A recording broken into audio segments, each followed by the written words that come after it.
ओम शांति।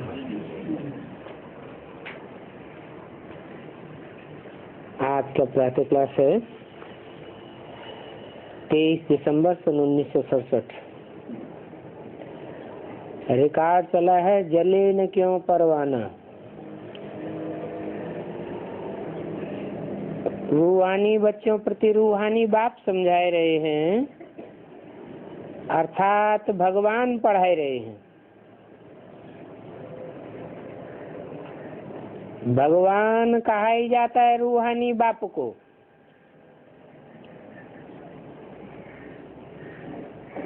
जिस्मानी बाप को भगवान नहीं कहा जाता।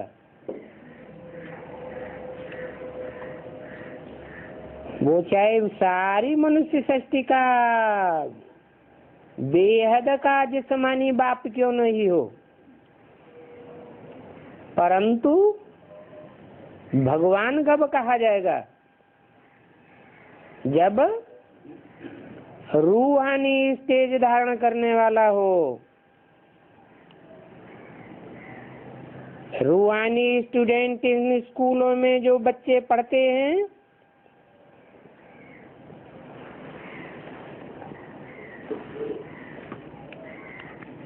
उनको रूहानी स्टूडेंट नहीं कहेंगे, वो हैं आसुरी संप्रदाय के।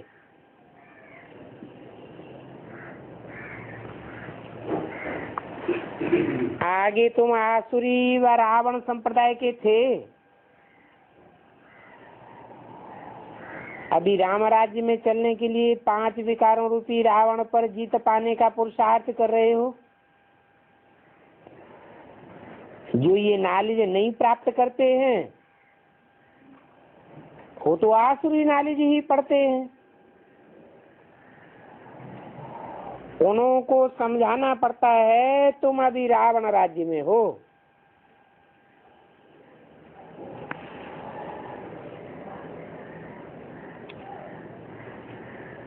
खुद समझते नहीं है। तुम अपने मित्र संबंधी आदि को कहते हो हम बेहद के बाप से पढ़ते हैं,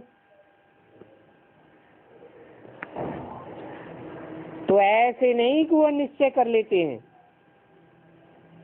तुम्हारे कहने मात्र से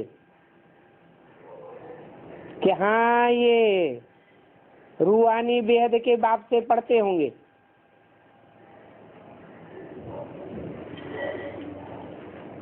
कितना भी बाप कहे या भगवान भी कहे तो भी निश्चय नहीं करते। और नयों को तो यहाँ आने का हुक्म ही नहीं है।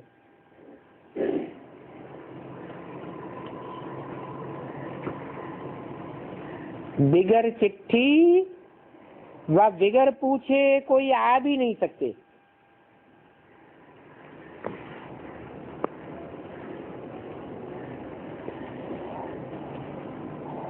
परंतु कहाँ कहाँ कोई आ जाते हैं, तो ये भी कायदे का उल्लंघन है। क्या क्या कायदे का उल्लंघन है? हैं?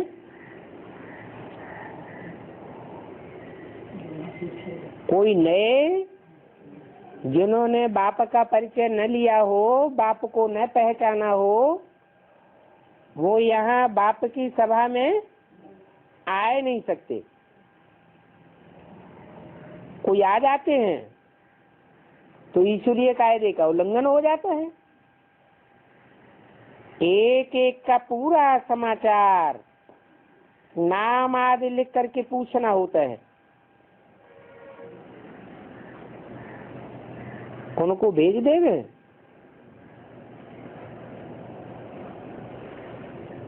पहले पूछे, परमिशन लेवे, फिर बाबा कहते हैं भल भेज दो।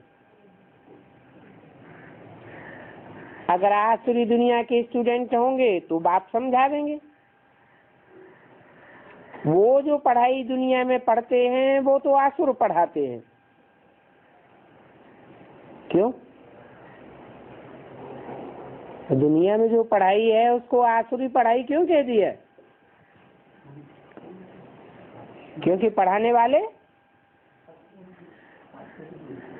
देह अभिमानी हैं, आत्मा को जानते ही नहीं। और ये पढ़ाई तो ईश्वर पढ़ाते हैं।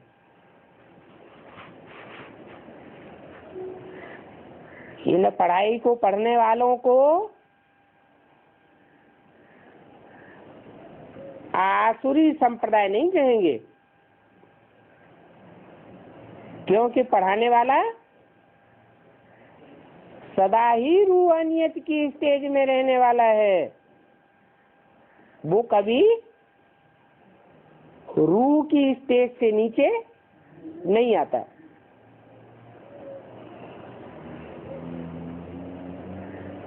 सदा शिव है।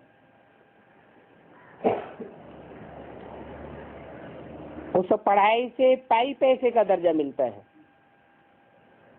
आसुरी पढ़ाई से।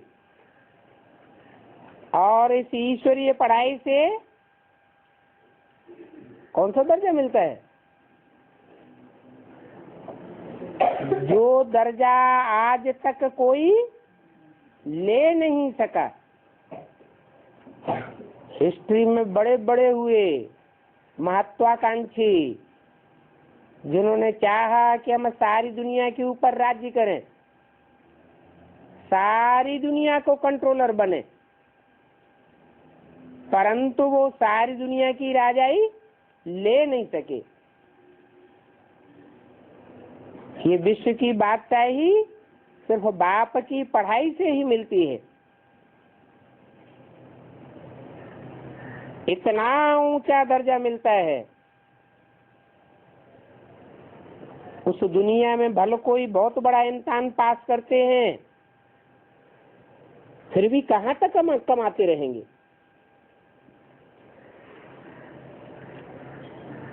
आज कोई ऊंचे से ऊंची पढ़ाई पढ़ ले, ऊंचे से ऊंचा एग्जाम पास कर ले, परंतु कहाँ तक कमाएगा? विनाश तो सामने खड़ा हुआ है। नेचुरल कैलेमिटीज भी आने वाली हैं, और ये बात भी तुम समझते हो। जो नहीं समझते हैं उन्हों को फिर बाहर विजिटिंग रूप में बिठाए समझाना होता है। क्या बात? इनको बाहर विजिटिंग रूम में बैठाना है। जो ये बात नहीं समझते हैं कि यहाँ ईश्वर पढ़ाई पढ़ाते हैं ऊंचे से ऊंचे मर्तबा देने के लिए, जिस पढ़ाई का विनाश नहीं होता है, अविनाशी पढ़ाई है, जन्म जन्मांतर की प्राप्ति कराने वाली है, और इस जन्म में भी ऊंचे से ऊंचे मर्तबा देने वाली है। ये ईश्वरीय पढ़ाई है। इसमें जो निश्चय बुद्धि होंगे वो ही विजयंती होंगे।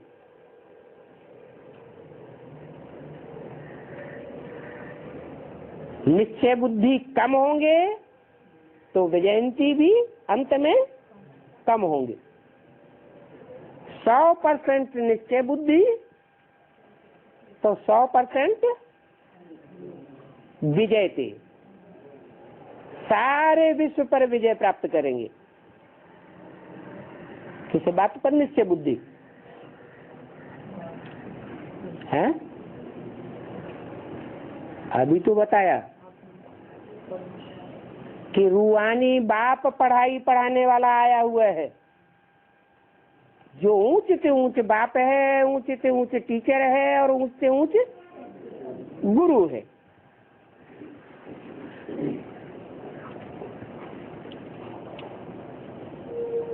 रावण संप्रदाय वालों तो यह जानते नहीं है। जो नहीं जानते हैं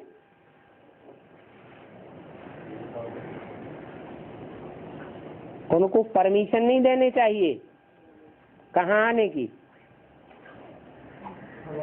है। हाँ, इसमें बड़ी खबरदारी चाहिए। परमिशन बगैर कोई भी अंदर आ नहीं सकते।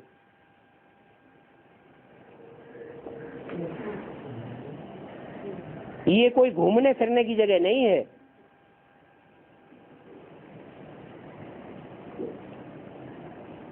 थोड़े ही समय में आगे चलकर देखेंगे कि कायदे बहुत कड़े होते जाएंगे। क्यों?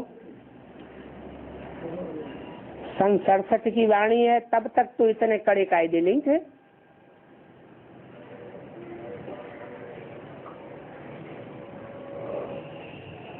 हिंदू महासभा का अध्यक्ष सावरकर आया, उसकी बुद्धि में थोड़ा ही था कि पढ़ाने वाला कौन है ऊंचे से ऊंचे। यहाँ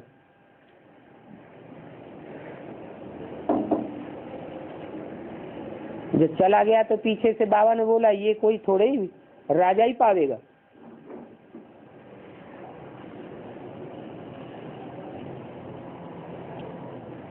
फिर वो वहां तो पहुंच गया। कहाँ पहुंच गया? बाबा के सामने सभा में पहुंच गया ना। तो उस समय की बात नहीं है, आगे चल के ये कायदे कानून बहुत कड़े हो जाएंगे। कितने कड़े हो जाएंगे?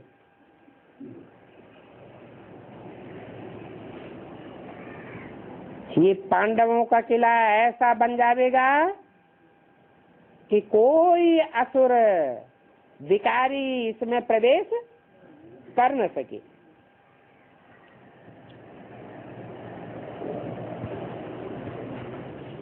क्योंकि यह है होलीएस्ट ऑफ दी होली।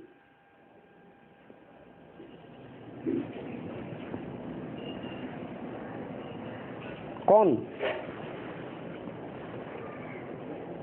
है होलीएस्ट ऑफ दी होली? कौन है? शिव बाबा, जिसको हम कहते हैं एवर प्योर है। शिव बाबा को इंद्र भी कहते हैं ना। तो ये इंद्र सभा है।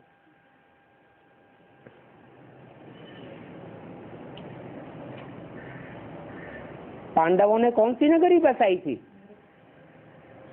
क्या नाम था? इंद्रप्रस्थ नगरी बसाई थी ना।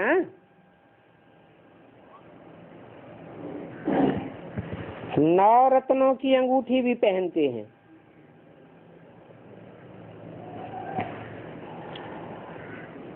उन रत्नों में नीलम भी होता है, पन्ना माणिक भी होता है। ये सब नाम रखे हुए हैं नौ रत्नों की। परियों के भी नाम है ना।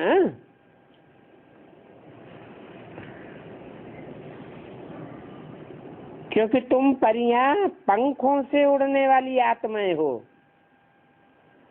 तुम्हारे ज्ञान और योग के पंख हैं जिनसे तुम ऊंची स्टेज में उड़ती हो। शास्त्रों में तुम्हारा ही वर्णन है, परंतु आसुरी संप्रदाय इन बातों को कुछ भी समझते नहीं है। उनकी है आसुरी मिशन। अभी संगम में दोनों आकर के इकट्ठे हुए हैं।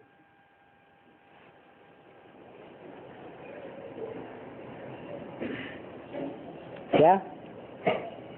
कहाँ इकट्ठे हुए हैं संगम में?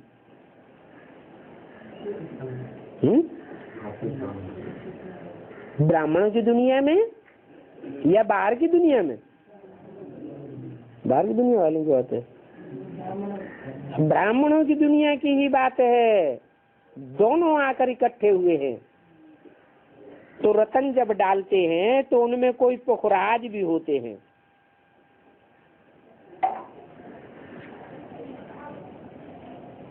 जो पुखराज होंगे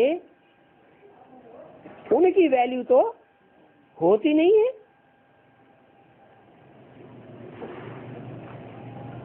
कोई रत्नों का दाम 1000 रुपया तो कोई का दाम 10-20 रुपया। यहाँ बच्चों में भी नंबरवार है। कोई तो पढ़ाई पढ़ करके फिर मालिक बन जाते हैं, काहे के मालिक बन जाते हैं? विश्व के मालिक बन जाते हैं। और कोई तो पढ़कर भी फिर क्या बन जाते हैं? हैं? पढ़ते भी हैं लेकिन पढ़ने के बाद भी फिर क्या बन जाते हैं? दास दासी बन जाते हैं।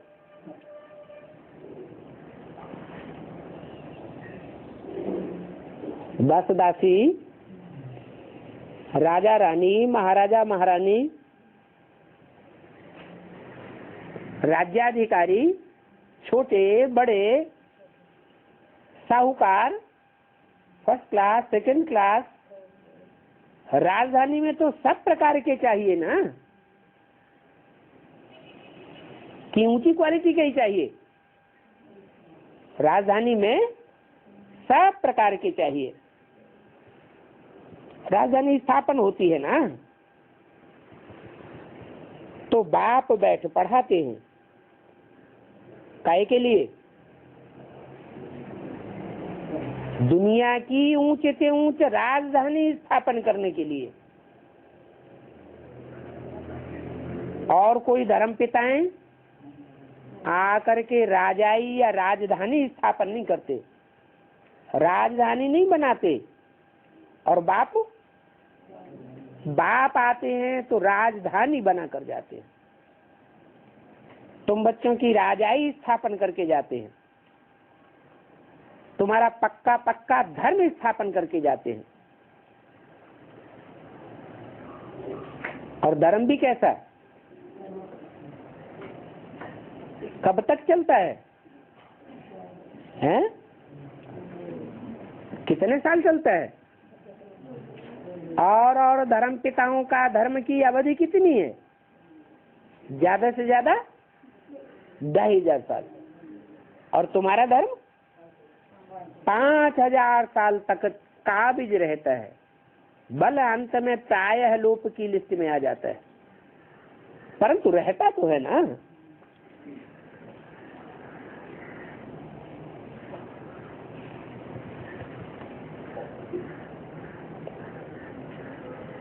तो बाप जो पढ़ाई पढ़ाते हैं उनको इंद्र भी कहा जाता है।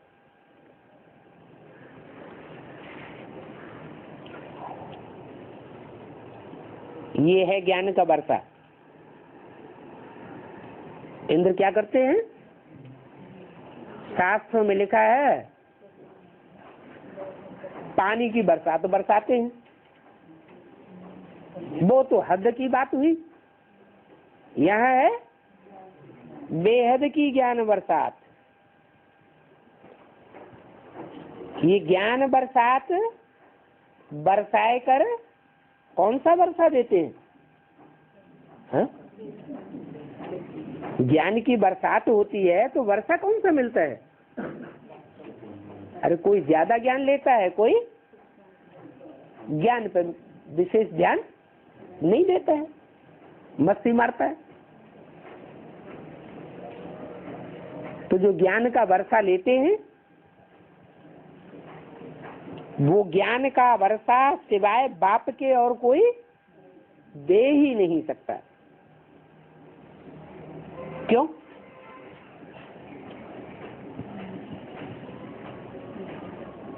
एक बाप से ही ज्ञान का वर्षा क्यों लेना है?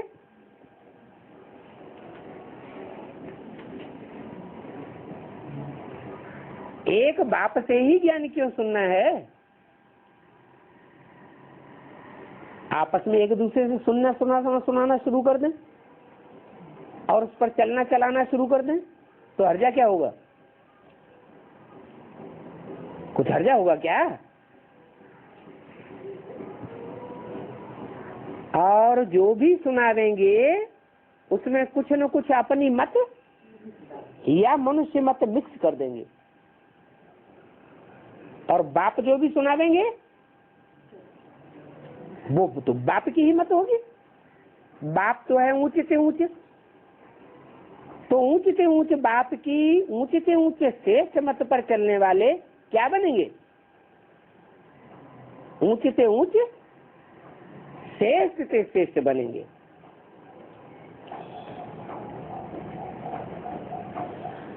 इसलिए बोला ये विश्व की बादशाही का वर्षा पाने का ज्ञान तो सिवाय बाप के और कोई दे ही नहीं सकता। तुम्हारी अहम ऑब्जेक्ट ये है, निश्चय हो जाए कि यहाँ ईश्वर पढ़ाते हैं, तो जिनको ये निश्चय हो जाएगा वो इस पढ़ाई को छोड़ेंगे? छोड़ेंगे? छोड़ ही नहीं सकते। और जो होंगे ही पत्थर बुद्धि, उनको तो तीर कब लगेगा ही नहीं।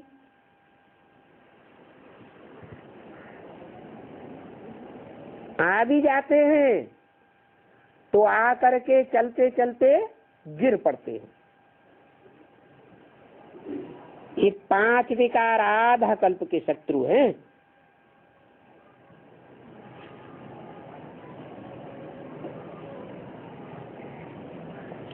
ये शत्रु वार करने से चूकते तो पुराना कोई दुश्मन होगा, पुश्तैनी दुश्मन, जिसके साथ पीढ़ी दर पीढ़ी की लड़ाई चली आ रही हो, तो मौका पाए कि वो छोड़ देगा क्या?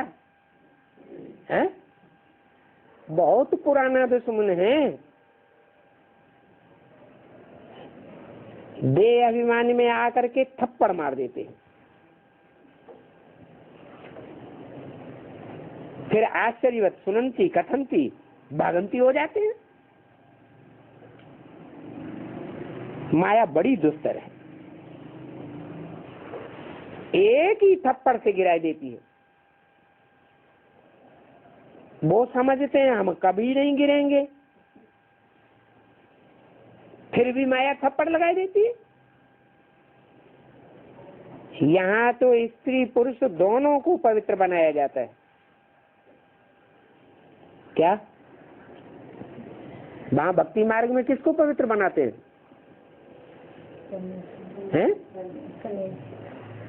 पुरुषों को। सन्यासी पवित्र बनाने की पढ़ाई किसको पढ़ावेंगे? पुरुषों को पढ़ावेंगे। घर बार छोड़ दो, हमारे साथ आके जंगल में रहो, तुम पवित्र बन जाएंगे।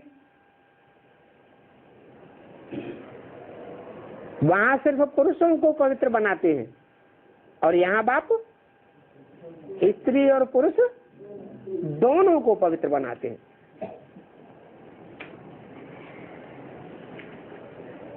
तो वहां सिर्फ पुरुषों को पवित्र क्यों बनाते हैं? स्त्रियों को क्यों छोड़ देते हैं?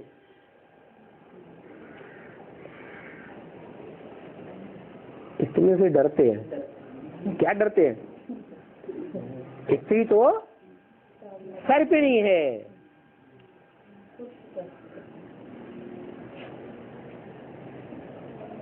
ये नहीं समझते कि हम खुद सर्प हैं। बाप यहाँ कहते हैं सब पुरुष क्या हैं? सब पुरुष दुर्योधन दुशासन। सब स्त्रियों को क्यों नहीं कहा कि दुर्योधन सुपनखा पूतना है? ये बोला कोई कोई सुपनखा पूतना होती हैं। मोस्टली स्त्रियों में लज्जा रहती है। तो यहाँ स्त्री पुरुष दोनों को पवित्र बनाया जाता है। वो स्त्रियों से डरते हैं तब तो घर बार छोड़ करके भागते हैं। और यहाँ बाप, यहाँ जो बेहद का बाप पढ़ाई पढ़ाने आया हुआ है, पवित्र बनाने के लिए आया हुआ है, मनुष्य को देवता, पुरुषों को नर को नारायण और नारी को लक्ष्मी बनाने आया हुआ है, तो कन्याओं माताओं के बीच से भाग जाता है क्या? है? बेहद की जो गृहस्थी बाप की होती है, उस बेहद की गृहस्थी को छोड़ के भागता है क्या? क्यों नहीं भागता है? कोई राज होगा? क्या राज है?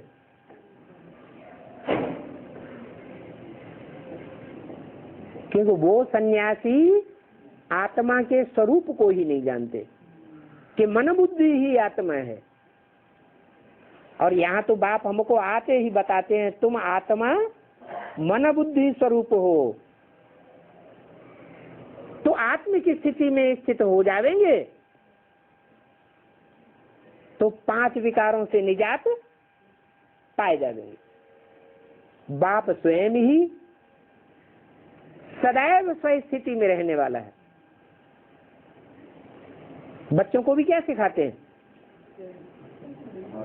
63 जन्म की भल प्रैक्टिस है देह अभिमानी में आने की, फिर भी क्या करो? आत्माभिमानी बनने की प्रैक्टिस करो। तो ईश्वर के सिवाय कोई पवित्र बना ही नहीं सकता। ये ईश्वरीय मिशन है, बाकी सब है आसुरी मिशन।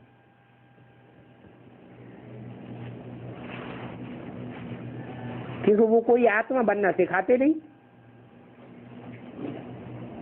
क्या समझते हैं अपन को? देह समझते हैं, देहधारी समझते हैं, और मिशन भी किसकी बनाई हुई है? देहधारियों की मिशन बनाई हुई है ना, तो देह अभिमान में आते रहते हैं। बाप को तो खिवैया भी कहा जाता है।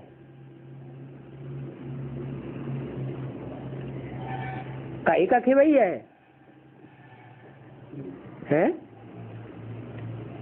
ये जो शरीर रूपी नवैया है, इस नवैया का खिवैया भी है। सिर्फ एक नैया का खिवैया नहीं है। क्या नैया बड़ी होती है या जहाज बड़ा होता है? एक एक पानी के जहाज में सैकड़ों नवैया रखी होती है। तो बाप जिस मुकर्रर रथ में प्रवेश करता है वो है जहाज। सिख लोग कहते हैं नानक चाप जहाज, क्योंकि वो नानक को सदगुरु मानते हैं। हिंदू लोग कहते हैं शंकर चाप जहाज। शंकर का जो शरीर रूपी जहाज है वो कैसा जहाज है? ढेरों नवैया उसका आधार लेकर के चलती हैं।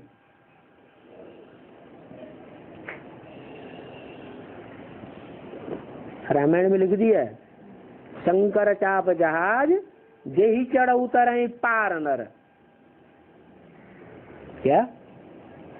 नर माना मनुष्य, नर जिन्होंने इस दुनिया को नरक बनाया, वो खुद इस जहाज के ऊपर आधार ले लेते हैं तो इस संसार सागर से पार हो जाते हैं।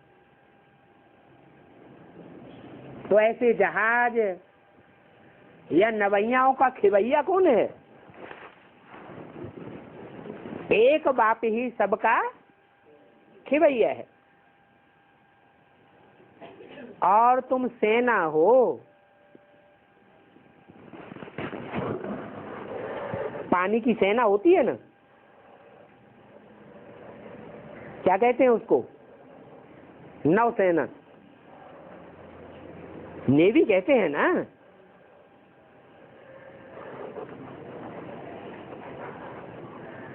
खिवैया आते हैं सभी नैयाओं को पार ले जाने के लिए। जो भी शरीर रूपी नवैया हैं वो सब विषय सागर में पड़ी हुई है।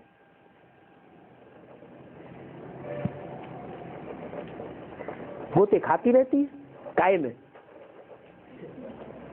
विषय विकारों में गोते खाती रहती हैं। जैसे भंवर में नैया घूमती है ना, बहुत डरते हैं कहाँ डूब न जाए। बाप भी समझाते हैं जो नैया की डोरी बुद्धि रूपी डोरी बाप ने अपने हाथ में ले ली, वो नैया डोलेगी लेकिन डूब नहीं सकती। एक नवैया की बात नहीं है, सभी नवैया को पार ले जाने वाला एक ही खिवैया है। परंतु कौन सी नैया होनी चाहिए? सत्य की नैया या झूठ की नैया? कहते भी हैं सत्य की नैया हिलेगी डुलेगी परंतु डूबेगी नहीं। कितने ढेर के ढेर मठ पंथ हैं, उन मठ पंथों में भक्ति का आडंबर लगा पड़ा है या ज्ञान मार्ग है? भक्ति का आडंबर लगा पड़ा है। अभी ये ज्ञान और भक्ति की जैसे लड़ाई होती है, कब भक्ति की भी विजय होगी और कब ज्ञान की भी विजय होगी। दो मल्लयुद्ध जब आपस में लड़ते हैं तो ऐसे ही थोड़े ही के एक ही घूसा मारता रहेगा, एक दूसरे को लथ पथ करते रहते। भक्ति की तरफ देखो, कितने बड़े बड़े योद्धाएं हैं। ज्ञान मार्ग की तरफ भी कितने बड़े बड़े योद्धे हैं। उनके नाम क्या दिए हैं? है? अरे उनके नाम दिए हैं ना, अर्जुन भीम आदि नाम दिए हैं ना, दिखाते हैं। ये नाम किस आधार पर दिखाए हैं? उन्होंने जैसा जैसा पुरुषार्थ किया है वैसा वैसा उनके नाम दिखाए हैं। जरूर अर्जुन ने श्रेष्ठ पुरुषार्थ का अर्जन किया होगा, उनका नाम भीम रखा है। जरूर भयंकर भयंकर काम किए होंगे, बड़े बड़े राक्षसों को, बड़े बड़े कीचक जैसों को, बड़े बड़े दुर्योधन दुशासन जैसों को किसने पछाड़ा? भीम ने पछाड़ा। तो ये भयंकर कार्य करने वाले का नाम भीम रख दिया। तो ये सब कहानियां बैठ बनाई हैं।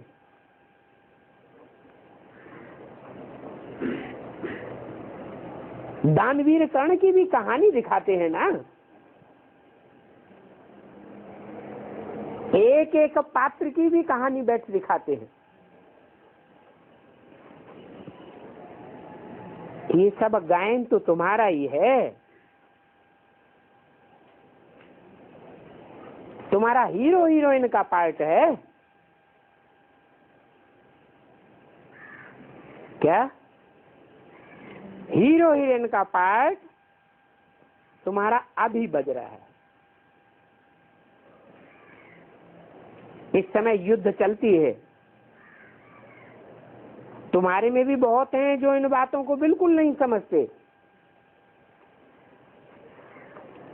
नहीं समझने वाले तो हीरो हीरोइन नहीं कहे जाएंगे। अच्छे अच्छे होंगे, उनको ज्ञान का तीर लगेगा। थर्ड क्लास तो बैठ भी न सकेंगे। क्या? जब लड़ाई शुरू हो जाएगी, इस लड़ाई का नाम क्या है? महाभारी महाभारत गृह युद्ध।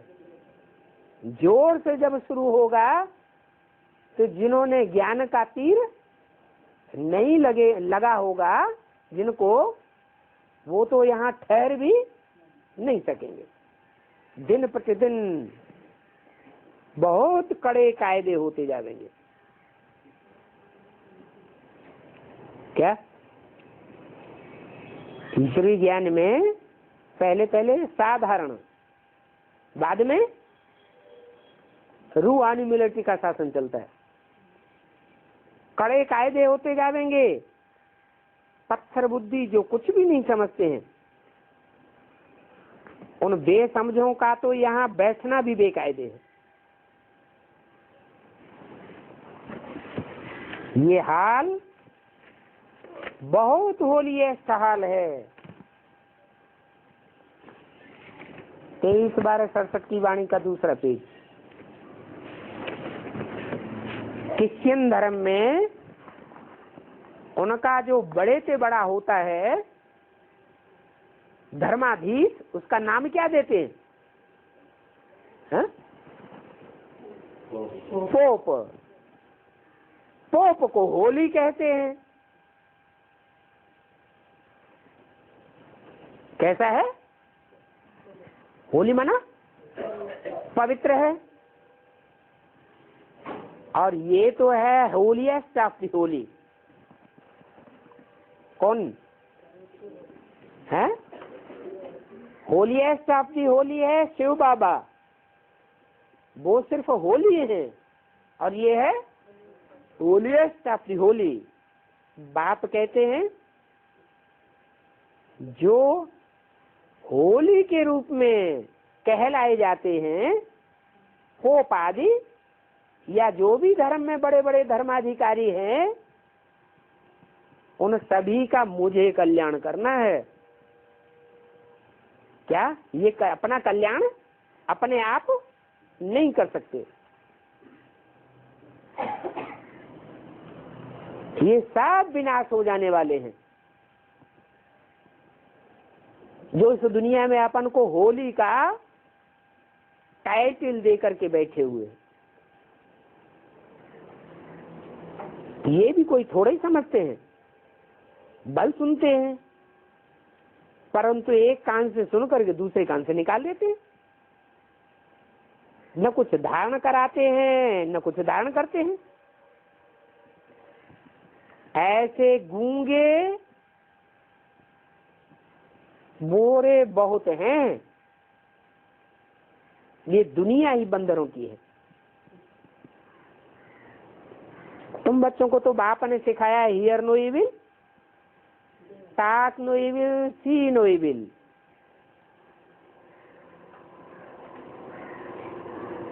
इन बंदरों की दुनिया को देखना ही नहीं है। बंदर का चित्र दिखाते हैं। चित्र बंदर का क्यों दिखाते हैं? हैं? क्योंकि बंदरों में ही सबसे जास्ती विकार होते हैं। उन बंदरों को ही बाप आकर के मंदिर लायक बनाते हैं। राम की सेना तो गाई हुई है, तो बंदरों का चित्र बनाया है चरित्र दिखाने के लिए कि क्या क्या चरित्र करते रहते हैं ये बंदर और बंदरियां।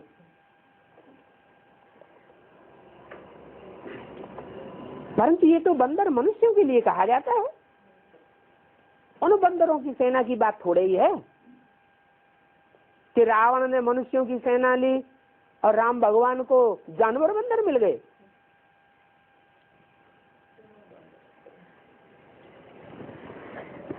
मनुष्य इस समय बंदरों से भी बदतर हैं। नारद की भी एक कहानी बैठ बनाई है।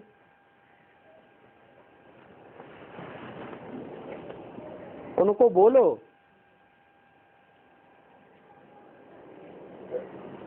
शास्त्रों में भी उनको बोला ना। नारद को क्या बोला? शीशा रख दिया और क्या कहा?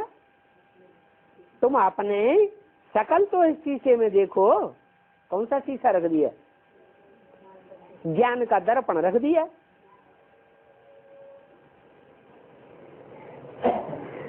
लक्ष्मी को वरने लायक हो।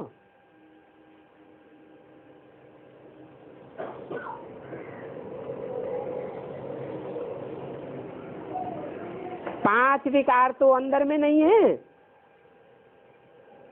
अपन को अपने आप ही देखो। जैसे साक्षात्कार हो जाता है।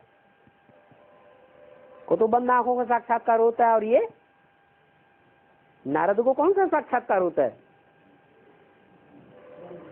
खुली आंखों से बुद्धि का साक्षात्कार हो जाता है।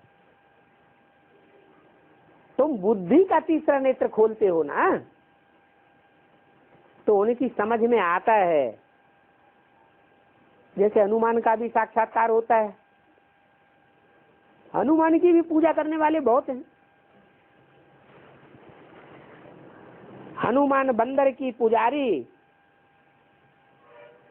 तो वो भी बंदर आसुरी संप्रदाय ही होंगे क्या?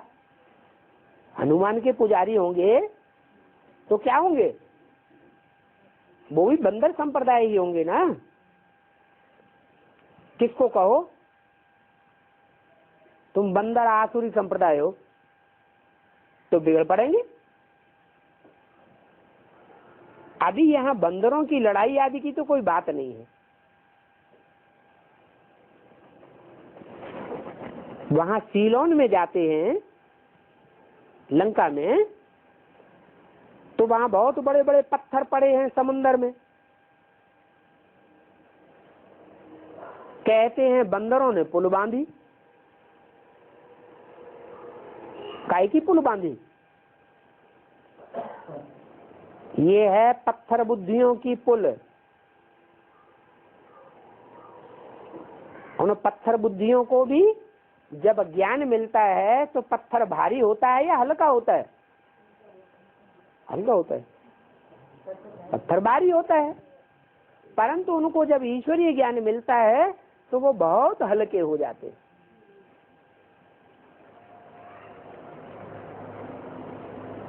बड़े बड़े पत्थर पड़े हुए हैं यादगार समंदर में। बंधन संप्रदाय भी बातें ऐसी ही करते हैं। बात मत पूछो, पत्थर बुद्धियों जैसी। बाप कहते हैं कल्प कल्प ये होता आया है। मैं आकर के तुमको पारस बुद्धि बनाकर जाता हूं, फिर इतना पत्थर बुद्धि कौन बनाए देता है जो बात ही समझ में नहीं आती। सतयुग में ये कुछ भी बातें नहीं होंगी। कौन सी बातें? वहां कोई भी पत्थर बुद्धि नहीं होंगे। ये पुरानी दुनिया ही खत्म हो जाएगी। जो पक्के निश्चय बुद्धि होंगे वो समझते हैं कि कल पहले भी हमने ये राज्य लिया था। बाप कहते हैं बच्चे अभी दैवी बुद्धि धारण करो। क्या बुद्धि कौन सी धारण करो? बुद्धि माने अकल, मत। कौन सी मत धारण करो? या तो ईश्वरीय मत धारण करो या तो देवताई मत धारण करो। अभी कोई भी बेकायदे काम नहीं करो। कोई भी माना है? समाज के कायदे होते हैं, ईश्वरीय कायदे तो हैं ही। समाज के कायदे होते हैं, सरकार के कायदे होते हैं, कुदरत के भी कायदे कानून होते हैं। उन कोई भी कायदे कानून को तोड़ना नहीं है। स्तुति निंदा सब में धैर्य धारण करना है। कोई हमारी निंदा करे, मुख के सामने ही आकर के निंदा करते रहे, तो क्रोध नहीं आना चाहिए। नहीं तो क्रोध आते आते आदत पड़ जाएगी। क्या आदत पड़ जाएगी? कोई थोड़ी भी निंदा करेगा और हमको क्रोध आ जाएगा। तो क्रोध में कुछ न कुछ वाचा से या कर्मेंद्रियों से विकर्म बन जाता है। तुम असुर से देवता बनते हो तो तुमको कितना नशा होना चाहिए। तुम कितने स्टूडेंट हो जो असुर से देवता बनते हो? थोड़े हो या बहुत हो? थोड़े से हो जो असुर से देवता बनते हो इसी जन्म में। पढ़ाई यहाँ पढ़ते हो तो असुर से देवता कहाँ बनेंगे? इसी जन्म में बनेंगे या अगले जन्म में? इसी जन्म में बनते हैं। और भगवान बाप तुमको पढ़ाते हैं। वहां तो डॉक्टर की पढ़ाई पढ़ावेंगे, इंजीनियरिंग पढ़ावेंगे, वकालत पढ़ावेंगे। वहां पढ़ाने वाले कौन है? मनुष्य गुरु। और मनुष्य गुरु एक जन्म की पढ़ाई पढ़ावेंगे और बाप आकर तुमको 21 जन्म के लिए पक्की पढ़ाई पढ़ाते हैं। और 21 जन्मों के आधार पर 63 जन्म की भी तुम पढ़ाई पढ़ लेते हो। भगवान बाप पढ़ाने वाला तुम्हारा डायरेक्टर है, डायरेक्शन देते हैं। कई ये बात भूल जाते हैं कि हमको डायरेक्शन देने वाला कौन है, हमको पढ़ाई पढ़ाने वाला कौन है। क्यों भूल जाते हैं? अरे कोई कारण होगा जो भूल जाते हैं घड़ी घड़ी। किस लिए भूल जाते हैं? इतनी ऊंची पढ़ाई पढ़ाने वाला, समझते भी हैं, मानते भी हैं, निश्चय बुद्धि भी हैं, लिख करके भी देते हैं, फिर भूल क्यों जाते हैं? क्योंकि साधारण तन है ना। शिव बाबा को तो याद ही नहीं करते हैं साधारण समझ कर। इस देहधारी मनुष्य को ही समझ लेते हैं क्या? भगवान कैसे समझ लेते हैं? देहधारी कौन है? ब्रह्मा विष्णु शंकर को भगवान कहेंगे? वो भी तो देहधारी हैं। बात कहते हैं इस देहधारी को देखकर तुम इतना उठ नहीं सकेंगे। किसको देखो इसमें?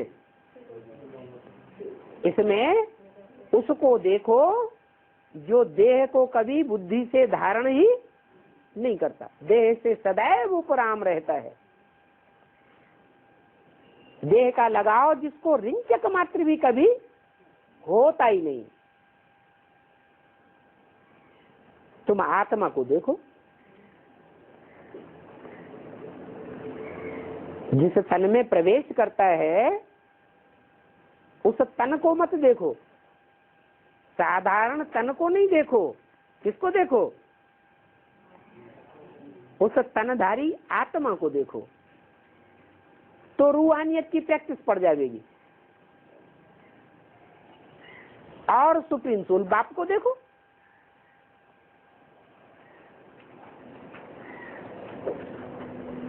इसको देख करके तुम इतना उठ नहीं सकेंगे।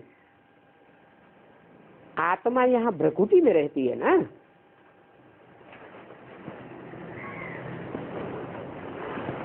आत्मा ही सुन करके कान हिलाती है।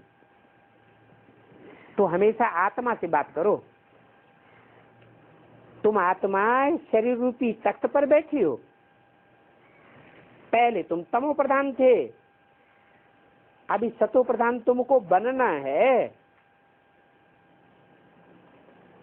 अपन को आत्मा समझ, बाप को याद करने से देह का भान टूट जाएगा।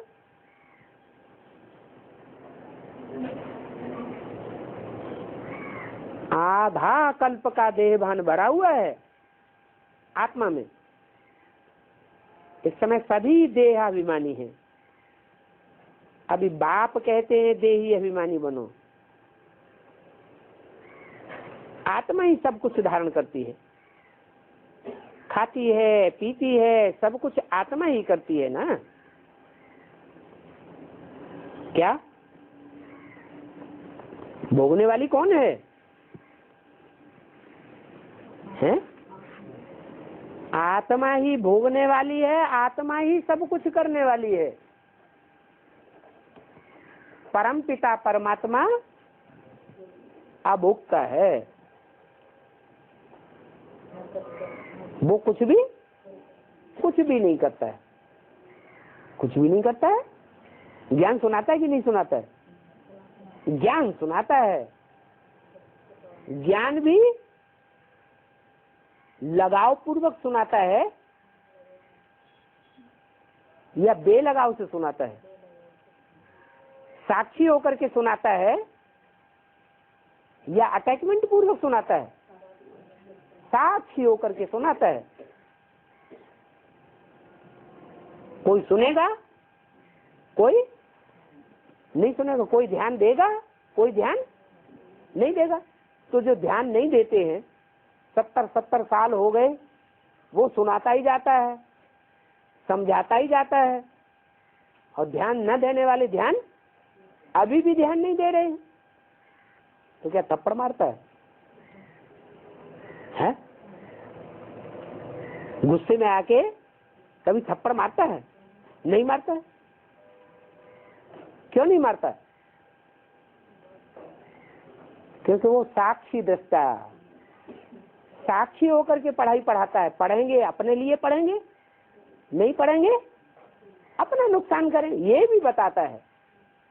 पढ़ेंगे लिखेंगे बनेंगे जन्म जन्मांतर के नवाब, और रोएंगे पिलेंगे, खुद रोएंगे दूसरों को रुलाएंगे, खुद तंग होंगे दूसरों को तंग करेंगे, तो यहाँ भी खराब बनेंगे और वहां भी दासदासी बनते रहेंगे।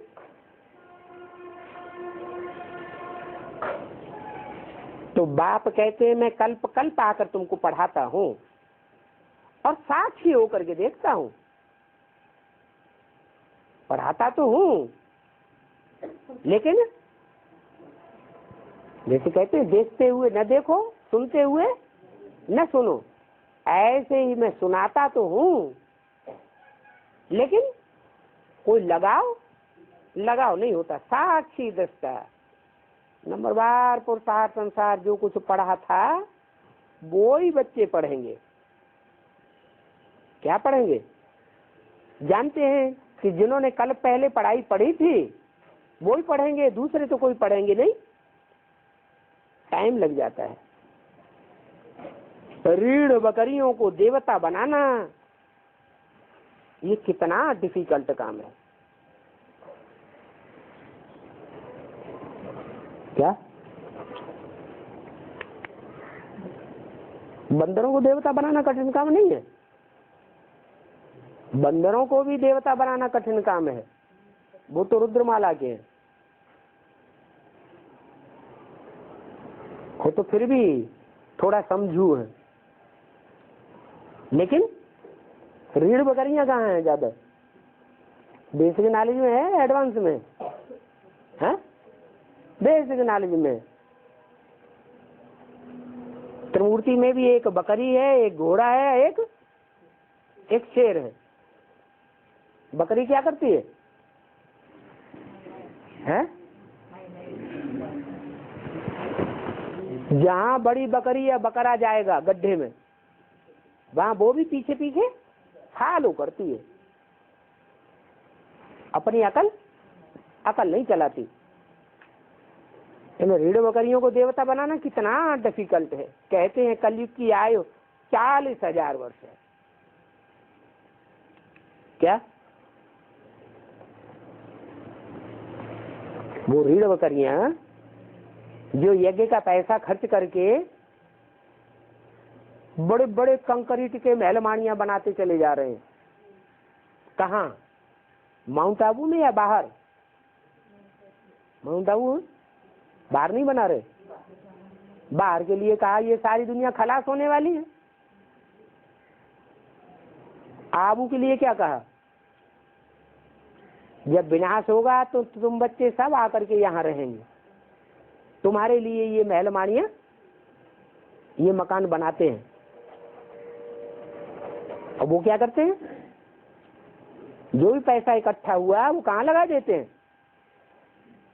बड़े बड़े महल माड़ियां बनाने में लगा देते हैं। तो मिट्टी में पैसा बहाया ना। तो तो उनकी बुद्धि में ये बात है कि ये कलयुग दुनिया जाने वाली है, कहेंगे जाने वाली है।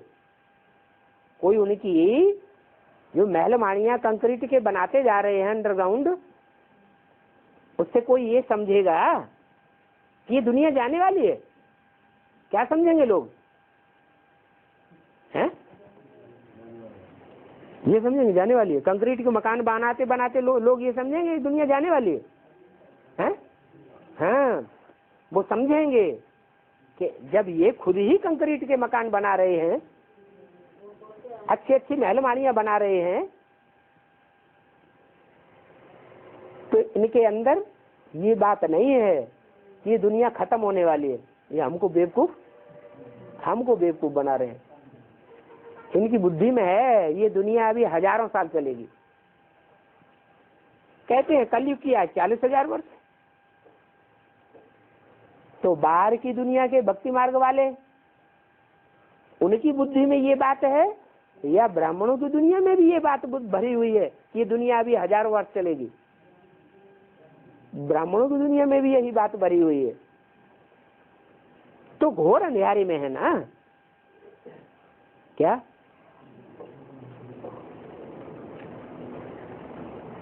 जैसे कबूतर के सामने ही बिल्ली आ जाए और कबूतर आंखें बंद करके बैठ जाए, तो जान बचेगी? है? आंखें बंद करने से बिल्ली भाग जाती है क्या? ऐसे ही महल माड़ियां अटारियां बड़े बड़े धंधे करने में बुद्धि बिजी हुई पड़ी। वो समझते हैं इस दुनिया का विनाश होने वाला नहीं है। तो घोर अंधियारे में है ना, अज्ञान का अंधियारा है। भक्ति और ज्ञान में रात दिन का फर्क है। उनके अंदर जो ये अज्ञान चल रहा है, वो अज्ञान किसने भरा? कि दुनिया अभी ऐसे ही चलती आई है, ऐसे ही चलती रहेगी। बाबा तो शुरुआत से ही कहते चले आए हैं ये विनाश हो जाएगा, विनाश हो जाएगा। विनाश कुछ होने वाला नहीं है। तो ये जो भक्ति की बात उनकी बुद्धि में बैठी हुई है,